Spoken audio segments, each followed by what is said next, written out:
সকালবেলা শাশুড়িমার ঘরে চা দিতে গিয়ে দরজার ঠিক আগেই থমকে দাঁড়ালাম।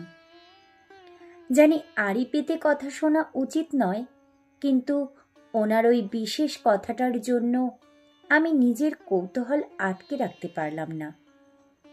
ঘরে ঢুকতে যাব এমন সময় শুনতে পেলাম মা কাউকে ফোনে বলছেন, এই যে আমরা ছেলের মায়েরা চিন্তা করি বয়সকালে অধর্ব হয়ে গেলে, শরীর গতিক খারাপ হলে আমাদের কে দেখবে। বাড়িতে ছেলের বউ থাকলেও অল্প বিস্তর দেখাশোনা করলেও আমাদের এই চিন্তাটা তারা করে বেড়ায়। ভালো মনে হোক মন্দ মনে হোক, হাসি মুখে হোক কিংবা বেজার মুখেই হোক, তারা তো তবু আমাদের জন্য করছে। কিন্তু যারা মেয়ে সন্তানের মা বাবা, নিজেদের অধর্বকালের কথা কখনোই না ভেবে, মেয়েদের সেবা পাবার কোনো আশা না দেখে যারা কন্যা সম্প্রদান করেন, সেই সব মা বাবার দেখাশোনার দায়িত্ব কার কাঁধে থাকে একবার ভেবে দেখেছিস? স্পিকারে দেওয়া ফোনের ওপার থেকে এবার শুনতে পারলাম ছোট ননদের গলা। বেশ চিন্তিত হয়ে উত্তর দিল, কিন্তু মা, তোমার পায়ে তো এতখানি চোট, বাথরুমে পর্যন্ত তোমাকে ধরে ধরে নিয়ে যেতে হচ্ছে। এই অবস্থায় বৌদি বাপের বাড়ি চলে গেলে তোমার সংসার অচল হয়ে যাবে। দাদা বাবার 9টার মধ্যে টিফিন, ভাত, জল, সংসারের এত কাজকর্ম সব কে সামলাবে? সংসারের দুর্দিনে যদি বাড়ির বউকেই না পাওয়া যায়, তাহলে বিয়ে দিয়ে কি লাভ হলো বলো তো মা? শাশুড়ি মা মৃদু হেসে বললেন, আর মা বাবার প্রয়োজনে যদি মেয়েকে সাহায্যের জন্য না পাওয়া যায়, তাহলে মেয়ের জন্ম দিয়ে কি হবে? মানুষ করেই বা কি হলো রে? যাই হোক, তোর সকালের ফোনে খবর নিয়ে দায়িত্ব সারা হয়ে গেলে এবার ফোনটা রাখ। শরীরটা ভালো নেই রে, সকাল সকাল আর বক বক করতে ভালো লাগছে না। শাশুড়ি মায়ের কথায় আমি অবাক হয়ে গেলাম। বিয়ের পর থেকে এই বাড়িতে একমাত্র এই মানুষটাকে যত দেখছি তত আশ্চর্য হয়ে যাচ্ছি। সত্যি বলতে কি, বন্ধু বান্ধব আত্মীয় স্বজনের কাছে শাশুড়ি সম্পর্কে যা যা গল্প শুনেছিলাম, তাতে বিয়ের আগে পর্যন্ত আমার তো ভীষণ ভয় হতো। বিয়ের পর 4 মাস পেরিয়ে গেছে, কিন্তু ভয়টা পুরোপুরি কাটিয়ে উঠতে পারিনি। এখনো পর্যন্ত শাশুড়ির দিক থেকে তেমন কোনো ব্যবহার না পেলেও আমার শুধু মনে হয়, কি জানি হঠাৎ কোনোদিনও পরিস্থিতি পরিবর্তন হয়ে যাবে না তো। মা বাবার একমাত্র মেয়ে আমি। বাবার বাজারে ফলের দোকান, ওই ছোটখাটো ব্যবসা আর কি। মা টিপিক্যাল গৃহবধূ। বাবা সকালে দোকানে বেরিয়ে যায় আর ফিরে আসে দুপুরে। স্নান, খাওয়া দাওয়া, একটু ভাত ঘুম দিয়ে আবার বিকেল থেকে রাত পর্যন্ত দোকানে। সোম থেকে রবি সারা সপ্তাহ সেই একই রুটিন, কোনো নড়চড় নেই। ফলে প্রাইমারি স্কুলের গণ্ডি না পেরোতেই দোকান, বাজার, রেশন তোলার দায়িত্ব এসে পড়েছিল আমার উপর। তারপর যত বড় হতে লাগলাম, স্কুল, টিউশন করে বাজার, হাট, রেশনের সাথে যুক্ত হলো ব্যাংক, পোস্ট অফিসের মতো অফিসিয়াল কাজগুলো সামলানোর দায়িত্ব। উচ্চ মাধ্যমিক পাশ করার পর আমি আর পড়াশোনা করতে চাইলাম না, বাড়িতেই থাকতাম, মায়ের হাতে হাতে সব কাজকর্ম করতাম। মাঝে মধ্যে বাবা আড়তে ফল কিনতে গেলে দোকানে বসতে হতো। আসলে গৃহবধূ মাকে দেখে আমিও সংসারে মন দিতে চেয়েছিলাম। পড়াশোনার প্রতি কেন জানি না তেমন আকর্ষণ তৈরি হয়নি আমার। আমাদের দোকান থেকে নিয়মিত ফল কিনতেন আমার বড় নন্দাই। দীর্ঘদিন চেনা জানা সূত্রে উনি আর একমাত্র শালাবাবুর জন্য আমার বিয়ের সম্বন্ধ আনেন। সব দিক একা হাতে সামলানোর অভ্যাস আছে শুনে শাশুড়িমা এক কথায় রাজি হয়ে যান। তবে ও বাড়িতে গিয়ে পর্যন্ত ঘরের কাজ ছাড়া বাইরের কিছু সামলানোর দায়িত্ব আমাকে দেওয়া হয়নি। এই 22 বছর নিয়মিত বাইরে বেরিয়ে নিজের স্বাধীনে চলাফেরা করা অভ্যস্ত আমি মাঝে মধ্যে 4 দেওয়ালের মধ্যে হাঁপিয়ে উঠি।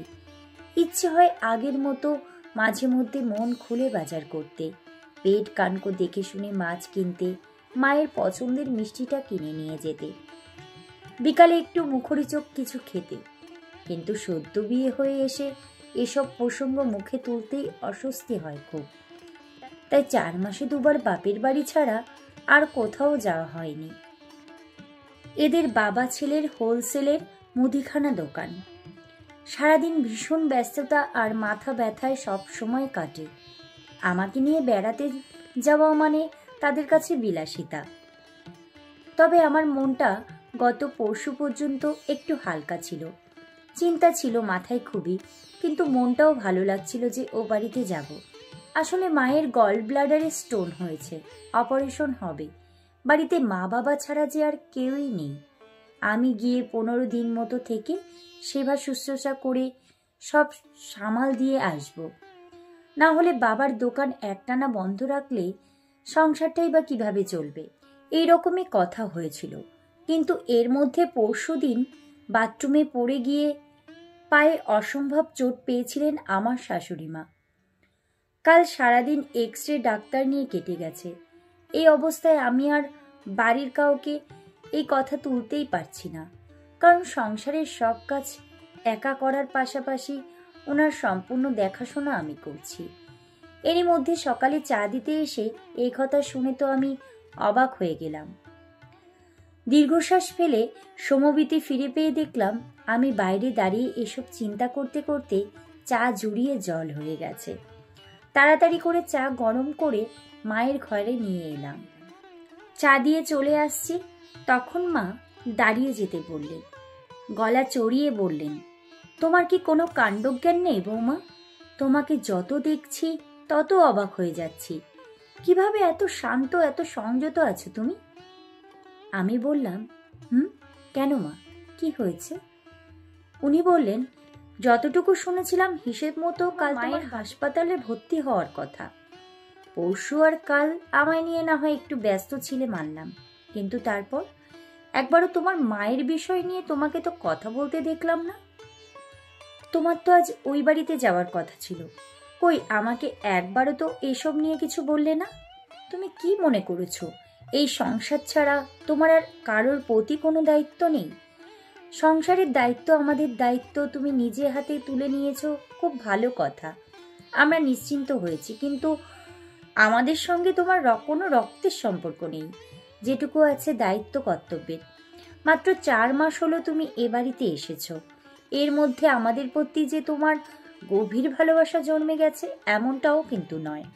সে মায়া, সে ভালোবাসা তৈরি হতে সময় লাগে, বিনিময় লাগে। তাহলে কি আমি এটাই ধরে নেব যে দায়িত্ব কর্তব্যের জালে বাধা পড়ে তুমি তোমার আপন মা বাবার প্রতি কর্তব্য করতে অসুবিধায় পড়ে যাচ্ছ? তুমি তাদের একমাত্র মেয়ে, তোমারও এইরকম ছাড়া ছাড়া মনোভাব তো ভালো দেখাচ্ছে না বৌমা। ধমক খেয়ে আমি চোখ ভর্তি জল নিয়ে ওনার দিকে মুখ তুলে আশ্চর্য হয়ে তাকালাম। উনি হুকুমের সুরে বললেন, তুমি কাল সকালে চলে যাবে, খোকা পরশু একেবারে হাসপাতালে পৌঁছে যাবে, কেননা তোমার মতো ওরও কিছু কর্তব্য আছে শাশুড়ি মায়ের প্রতি। আমি বললাম, চিন্তায় টেনশনে আমার বুকটা ফেটে যাচ্ছে, কিন্তু এই অবস্থায় কি করে আপনাকে রেখে যাব মা? এখানে আপনার দেখাশোনা, রান্না, সংসারের এত কাজ কি করে হবে? অসম্ভব। শাশুড়ি মা গম্ভীর হয়ে বললেন, তুমি ছাড়াও আমার একটি ছেলে আর 2টো মেয়ে আছে। আমার প্রতি তাদের কিছু দায় দায়িত্ব আছে, ঠিক যেমন তোমারও তোমার মা বাবার প্রতি দায়িত্ব আছে। মেয়ের মা বাবা বলে কি তাদের কোনো প্রয়োজন থাকতে নেই? মেয়ের যত্ন পাওয়ার আকাঙ্ক্ষা থাকতে নেই?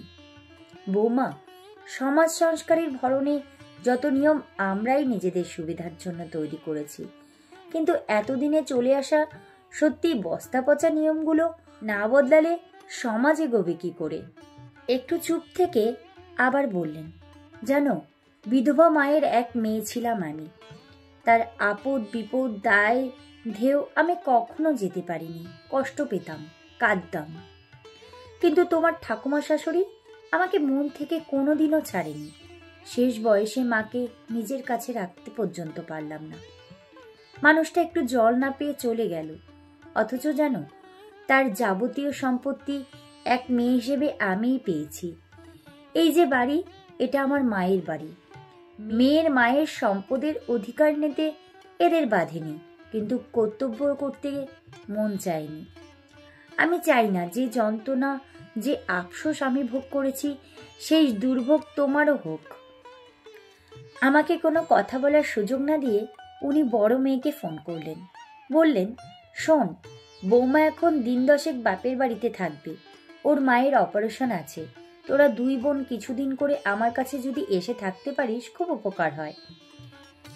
পাশে বসে থাকার দরুন শুনতে পেলাম ননদ বলছে, মা বুঝতে পারছি এ সময় তোমার কাছে আমাদের যাওয়া উচিত, কিন্তু তুলির সামনে পরীক্ষা, তোমার জামাইকেই বলতেই তো কেমন লাগছে।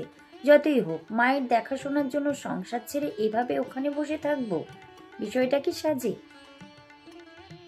তুমি বা তোমার বৌমাকে এত কেন লাই দাও? ওর তো বাবা আছে, ওর বাবা কি দেখাশোনা করতে পারবে না?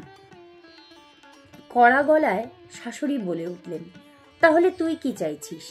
এখন থেকে আমার সব দায়িত্ব বৌমার ওপর? তোদের আমার প্রতি কোনো দায় দায়িত্ব নেই, তাই তো? আর ওর বাবা মা তাদের প্রয়োজনে ওকে আশা করতে পারবে না? 5টা দিন বাড়িতে কাটাতে যদি তোর পারমিশন নিতে অস্বস্তি হয়, তাহলে সেই অস্বস্তির পরিবেশটা আমি আমার বাড়ির বউটাকে দেব, এই বলতে চাইছিস? ননদকে কথা সম্পূর্ণ করতে না দিয়ে শাশুড়িমা ফোনটা কেটে দিলেন। তারপর আমার কাঁধে হাত বুলিয়ে বললেন, সংসার বড় কঠিন ঠাই বৌমা।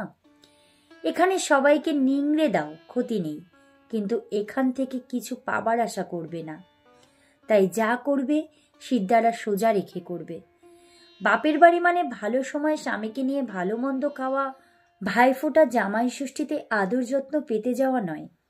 এ বাড়িতে যেমন তোমার দায়িত্ব আছে, ঠিক তেমনি ও বাড়ির প্রতিও তোমার দায় আরো বেশি। ভীষণ ভালো লাগায় মনটা ফুরফুরে হয়ে গেল। শাশুড়ি সম্পর্কে যে গল্প শুনেছিলাম, সে ভয় ছিল এক নিমিষেই সে আজ কর্পূরের মতো উড়ে গেল।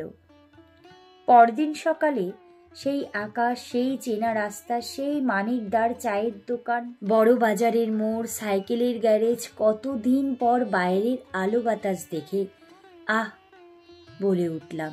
বাড়ির সামনে গিয়ে দেখি রান্নাঘরের জানালা দিয়ে দেখা যাচ্ছে বাবা চা করছে। দরজায় গিয়ে দাঁড়াতেই দুটো মানুষের মুখে ভরসার হাসি ফুটে উঠল।